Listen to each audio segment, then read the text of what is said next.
अभी हाल ही में उमर अब्दुल्ला ने एक टिप्पणी की। उस टिप्पणी ने पूरे देश में हलचल पैदा की और जिसका जवाब आया है छत्तीसगढ़ से। छत्तीसगढ़ के उप मुख्यमंत्री अरुण साव ने जम्मू कश्मीर के पूर्व मुख्यमंत्री और नेशनल कॉन्फ्रेंस नेता उमर अब्दुल्ला की उस टिप्पणी की घोर राष्ट्र विरोधी, अलगाववादी और दुर्भाग्यपूर्ण बताया है, जिसमें अब्दुल्ला ने कहा कि अगर उनकी राय ली जाती तो वह अफजल गुरु को दी गई फांसी की सजा के लिए मना कर देते।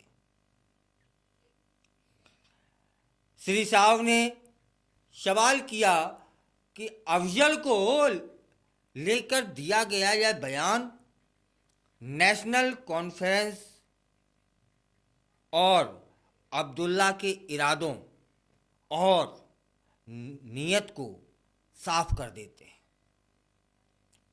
उन्होंने पूछ भी लिया कि ऐसा कहकर अब्दुल्ला ने क्या साबित करने की चेष्टा की है। अगर भारत के खिलाफ षड्यंत्र रचने वालों को फांसी दी गई है तो अब्दुल्ला को तकलीफ क्यों हो रही है। श्री शाह ने कहा कि नेशनल कॉन्फ्रेंस के साथ गठबंधन करके जम्मू कश्मीर में चुनाव लड़ रही है कांग्रेस, जिसके नेतृत्व वाली संप्रंग सरकार के कार्यकाल में सन 2013 में अफजल गुरु को फांसी दी गई थी। इस पर खामोश क्यों है? क्या कांग्रेस इस राय से इत्तेफाक रखती है? उन्होंने कहा कि संसद पर जिस आतंकवादी ने हमला किया और देश के लोकतंत्र को तबाह करने का षड्यंत्र पूर्वक दुस्साहस किया, देश के कई जनप्रतिनिधियों को मार डालने का षड्यंत्र किया, देश की अस्मिता को चोट पहुंचाई, ऐसे आतंकवादी को उमर अब्दुल्ला अगर क्या कह रहे हैं, यदि उमर अब्दुल्ला की चलती तो फांसी नहीं देते। प्रदेश के उप मुख्यमंत्री ने कहा कि ऐसे देश विरोधी, राष्ट्र विरोधी, आतंकवादी समर्थक उमर अब्दुल्ला के साथ कांग्रेस गठबंधन करके जम्मू कश्मीर में चुनाव लड़ रही है। ऐसे हालात में यह क्यों नहीं माना जाए कि कांग्रेस आतंकवादियों की समर्थक पार्टी है, यह आरोप था। अब ऐसा तो क्यों कहा, यह आरोप क्यों लगा दिया और इसका जवाब क्या होगा, यह तो साहब ही जाने। उनको हो सकता है यदि कांग्रेस ने जवाब सवाल क्वेश्चन कर दिया तो जवाब भी देना पड़ेगा। फिलहाल देश की जनता के हत्यारों की समर्थक है, ऐसा भी आरोप लगाया। राष्ट्र विरोधी तत्वों की समर्थक है, ऐसा भी बोल दिया। शाह ने सवाल किया, क्या आतंकवादियों से कांग्रेस के संबंध हैं?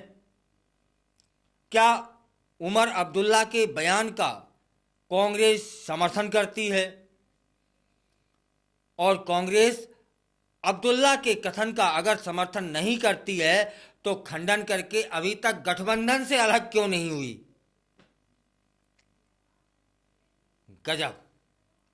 साहब ने फंसाने की कोशिश की और साहब ने यह भी कहा कि यह कोई साधारण विषय नहीं है कि कांग्रेस इस बयान के परिप्रेक्ष्य में देश को बताए कि उसके शासनकाल में काम कर रही जांच एजेंसियां क्या गलत थीं। यूपीए सरकार के समय क्या सुप्रीम कोर्ट ने इस दुर्लभतम अपराध में गलत फैसला दिया था? साव ने इस मुद्दे पर छत्तीसगढ़ के कांग्रेस नेताओं की खामोशी पर भी सवाल खड़ा किया कि क्या छत्तीसगढ़ के कांग्रेस के नेता राहुल गांधी के निर्देश पर ऐसी राष्ट्र विरोधी बातों पर मुंह पर ताला लगाकर चुप रहेंगे, या राष्ट्र हित में कम से कम ऐसे बयानों की निंदा करने की हिम्मत छत्तीसगढ़ के कांग्रेसी नेता दिखाएंगे। अब क्या होगा यह तो समय बताएगा, वो जवाब देते हैं कि नहीं देते हैं। साहब के अनुसार कांग्रेस को यह बात अच्छी तरह समझ लेनी चाहिए कि अब्दुल्ला की टिप्पणियों से पल्ला झाड़कर वह अपनी जिम्मेदारी से बच नहीं पाएंगे। आगे बोलते हैं कि कांग्रेस उस नेशनल कॉन्फ्रेंस के साथ मिलकर जम्मू कश्मीर में चुनाव लड़ रही है जिसने चुनाव घोषणा पत्र में धारा 370 बहाल करने की बात कही है, और इससे पहले अक्टूबर 2020 में इसी पार्टी के पूर्व मुख्यमंत्री फारूक अब्दुल्ला ने चीन की मदद से धारा 370 बहाल करने की बात कही थी। साहब यही नहीं रुकते हैं और आगे बोलते हैं कि कांग्रेस समेत इंडी गठबंधन के तमाम दलों की अब्दुल्ला के ताजा बयान पर चुप्पी यह बता रही है कि कांग्रेस और इंडी गठबंधन की मानसिकता आतंकवादियों के समर्थन की है। उन्होंने कहा कि देश की जनता ऐसी देश विरोधी घिनौनी सोच और बदनीयती को करारा जवाब देगी। अरुण साहब अब चेतावनी देने पर उतर आते हैं। चेतावनी क्या दी कि अगर कांग्रेस और उसके सहयोगी दल इस प्रकार के राष्ट्र विरोधी बयानों पर चुप्पी साधे रहे तो यह केवल उनकी राजनीतिक स्थिति को कमजोर नहीं करेगा बल्कि यह देश की सुरक्षा और एकता के लिए भी खतरा बन सकता है। ऐसे बयानों से केवल आतंकवादियों को बल मिलता है और यह समाज में विभाजन की भावना को बढ़ावा भी दे देता है। उन्होंने सभी राजनीतिक दलों से अपील की कि वे अपने राजनीतिक स्वार्थों को छोड़कर देश की सुरक्षा और अखंडता को प्राथमिकता दें।